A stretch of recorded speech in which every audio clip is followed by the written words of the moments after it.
Hi guys, this is Too Cute for Cancer, and my name is Jody, and I have been living with stage 4 metastatic triple negative breast cancer for almost 9 years now. It's hovering around 9 years. I haven't got the exact date. I keep thinking I'm gonna go look, and I also have chemo brain, so there's that. Today's topic is going to be a part 2 because I tried to put it all into one and it just seemed like it was just too much to cram into one session, and I kind of felt like my mind can only go one way for a while and then it needs a break and then it can go the other way. So we're going to do part 1 now. And I'm all cozied up in my sweatshirt. Look at this. I love this sweatshirt. It's just so cozy, and it's got my little Missimo necklace. It's got 15 or 18 karat gold over the top of a hard silver, sterling silver. And these things like last forever, I'm told. It was a gift, yay, to me. So anyway, I like to wear it because I think it makes me feel pretty. Today's topic is going to be probably one that not everybody is going to agree to. So what I'm going to tell you just straight off the top is this is how I am dealing with things. This is how I'm perceiving things. This is how what I have found in my studies and my experience the last 20 years. I am not talking about anybody else doing or following my script. I am just asking that everybody respect my opinion and the way that I'm going to present this. And if you disagree, that's fine. I expect that there will be many. Because not everybody is in the same position. Not everybody feels the same about their cancer journey, and not everybody has been doing it for as long as I have. So I'm just going to ask everyone to, camera started to like shake all by its little old self. Sorry about that. Yeah. Okay, so the topic is life before death. I know a lot of times people, they have the, what do you call it, life after death. So this is going to be life before death. If I can get my notes out here, hold on. I'm gonna do this. Okay. I'm going to go over my options first off, and I'm going to kind of set this up because it's kind of hard to just say. Anyway, I'm going to set it up. Everybody knows they're going to die, right? You all think that's pretty much an agreement. If you are alive and you're taking a breath, you are going to die and you're going to stop breathing someday. And when you have cancer, you usually kind of expect that's how you're going to go. Not always, but pretty much I know, I feel pretty certain that when my time is my time, it will be cancer that takes me.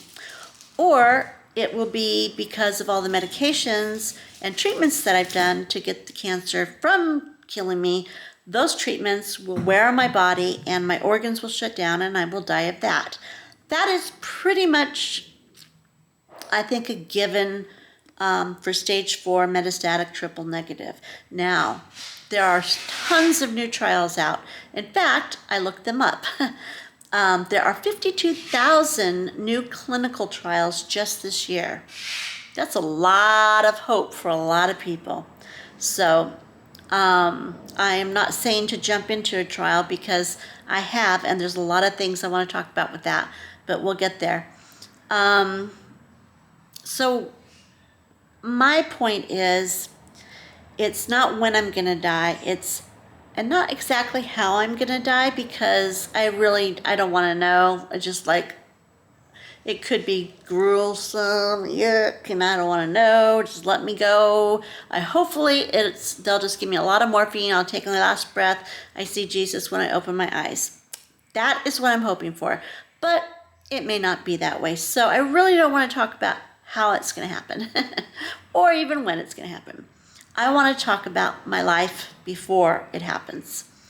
And I think in order to do this and to be ready for the end, when you do die, you have to know how you want to live in the time before now and the time before, I take my last breath. And that is going to, for me, change and determine what treatments I will and I won't do. So first off, let's go over my options. There's palliative care. What does this mean? People say, palliative care, isn't that hospice? No. Palliative care can be included in your hospice. It is. But palliative care means there's nothing more that you can do for your cancer, or you've chosen not to do these things. And their goal is not to cure you anymore, but is to keep you comfortable and out of pain. And that's palliative care in a nutshell. Okay. There's another option. Find a late stage trial to apply for. Now, for cancer patients, the ultimate choice has really no room for error.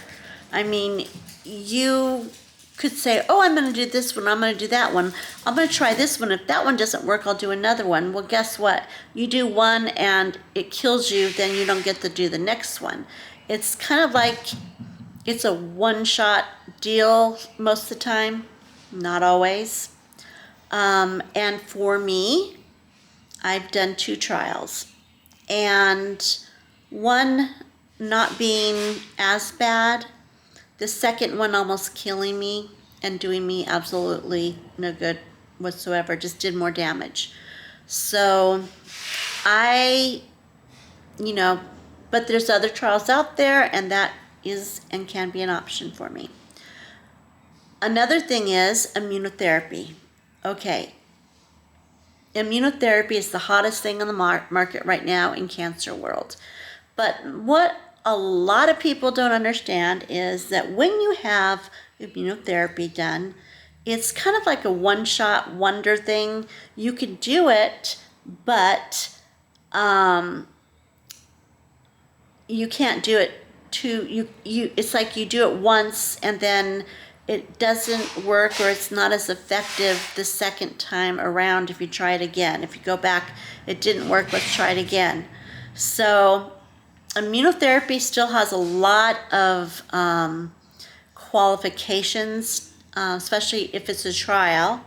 They will try certain drugs, but they won't let you in a trial with immunotherapy if you've already been in a trial with immunotherapy, because they know that the odds are not good, and they want their odds to be good in a trial. So you are not really doing them very much good. So they don't want you in the trial, if that made any sense at all.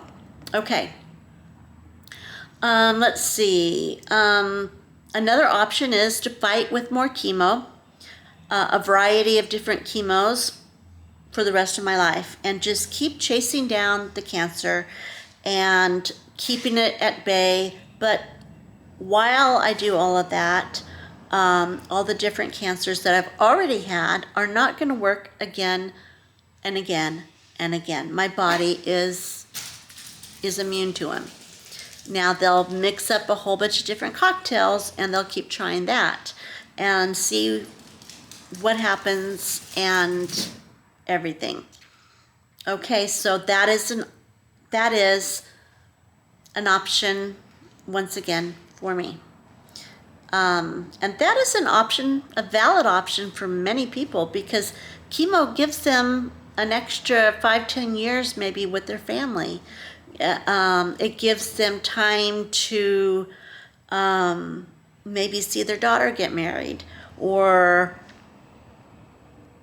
just maybe even just another year of life, So it's not a bad option, and I'm not saying it's a horrible option.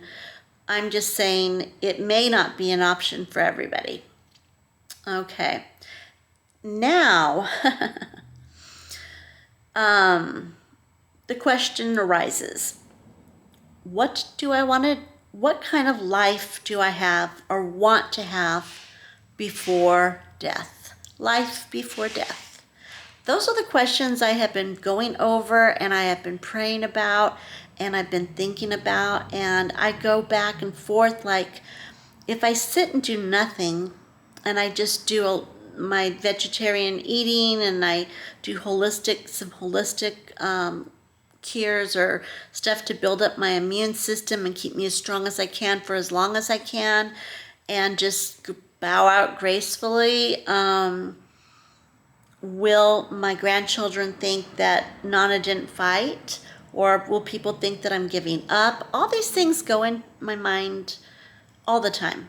And I think, well, maybe I'm being stupid. Maybe I should be like getting my arm out, getting that port put back in, and getting that medicine in me, because all of a sudden the tumors are moving and they're growing. And at any moment and any time, I know that they could move to my brain and it'll be over. So it's not, that is always in the back of my mind. That's always there. So I go back and forth what I want to do, what I don't want to do. But I have been firm on one thing, how I want to live my life. And I do not want to live my life in a hospital bed, unable to go around people because my immune system is too weakened to be with my grandchildren, or to drive to Idaho to see my grandkids and my son. So, there is that. So, with all of these options, with everything before me, and I know there's a lot of other options out there, surgery, surgery. They could go in and remove the tumor from the sternum, and that is pretty major surgery. I was looking it up, and it didn't seem really, fun, but that is also an option. There's also, I was looking into laser surgery. They go in and they they go in and they put a beam and they go into the tumor and they just blow it up. Okay, but my question is, after they blow it up, where does the cancer go? Does it go into your body somewhere else? Is it going to show up somewhere else? Is it a temporary fix, and then I'm going to have the damage of all of the blowing up in my sternum? I don't know. So that is another option that is set before me. So the question right now that I am dealing with, and I'm making decisions on right now, are, number one, I have to find out if the tumor that has come back is indeed cancer, because I want to know. I don't want to just assume that it is and start treating it as if it is, because let me tell you, if we do that and it is not cancer, then I can do more damage to my immune system and to my body. And then when the cancer does come back again, which it will, then I will have to have even a harder time fighting it. So number one, I want to know for fact positive that the tumor on my sternum is cancerous. After that, then I get to make a decision. So this is part one of how life before cancer, and these are the things that I'm thinking of, and these are the things that many cancer patients have to go through, when they are presented with any cancer, but specifically stage 4 metastatic triple negative cancer. And when you talk to a cancer patient, I just want to encourage you, and I am not at all saying that you guys have been awesome. You guys are polite. You're not bombarding me with studies and trials and everything.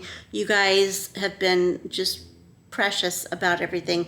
But sometimes, and I've seen it happen with me, not recently, but kind of back when when I first was diagnosed stage 4, people just throwing different hopes, giving you false hope, I guess. I don't know if it's false hope, because it could be hope. It could be hope, right?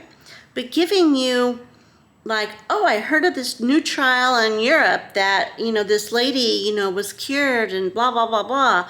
Or my sister-in-law did this kind of therapy and she's looking great. And, I've had people say that snake venom would cure my cancer. Another person, dog deworming stuff would cure my cancer. A special tea that's been curing cancer. It's just a lot to take. So when you present an idea or a cure or whatever, hope, and you're trying to give them hope, and that's very sweet, just think it out before you say it, and make sure that person's in the right headspace to hear what you're going to say, because it becomes a lot of work to explain to people why I can't just jump into another trial, or why, I don't want more, I don't want to do chemo. Some people think, oh, you don't want to do chemo? Oh my gosh, you're just going to die? No, I've been doing chemo. It's not that I don't want to do chemo. I just want to do things smart. So just be cautious when you talk to people. And this is just one thing for stage 4 people. Don't ask them, how long they have. How long do they think you have? That is the worst thing you could say to a cancer patient. Okay? In the beginning, when you're first diagnosed and they're going through all that stuff, that is information that everybody wants to ask and know. That's fine. But I'm talking about later on while they're in their journey. Don't go up and say, okay, so is it working? It's like, okay, yeah, it's keeping the cancer from killing me, yes. But is it curing me? No. So I just be cautious before you speak, and kind of, maybe sometimes not speak. So that's the words of wisdom from a long-term stage 4 metastatic triple negative breast cancer survivor, because I am surviving. Okay. We are going to do part 2 on Wednesday, life before cancer, life before death, on Wednesday, and I am going to tell you what my decisions have been, on what my decisions are. So, and I'll explain why I chose them. All right, you guys, if you think this video could help somebody else, maybe comfort someone, or just maybe help somebody that knows somebody with cancer, maybe give them a little insight on how to react to them. I don't know, but I hope that my words and my explanations here can help someone somewhere and give them some information to where they can be more helpful to the people that they know in their life, or friends, because everyone knows somebody with cancer eventually. It can't not touch you in sometime during your life. So I'm hoping that these words will rest on happy ears and not, negative ones. I guess that's all I have to say. So if you are not already subscribed to my channel, I would love it if you could hit the subscribe button and hit the notification bell so you know when a new video is coming up and you don't miss part 2 of Life Before Death. Okay? That's it for today, guys. I love you guys all. And by the way, I have been getting tons of postcards and letters. I love it. I love it, love it, love it. I'm going to have a video. Bentley, calm down. Bentley, here's somebody out there. He's going to go nuts in about 2 seconds. Anyway, I just want, I will do a sit down and we'll go through the letters and all the stuff that you guys have sent me because I really want to show it off. You guys are so sweet and I just love you all. So that's it for now. This is Too Cute for Cancer signing off. Oh. Signing off, I said.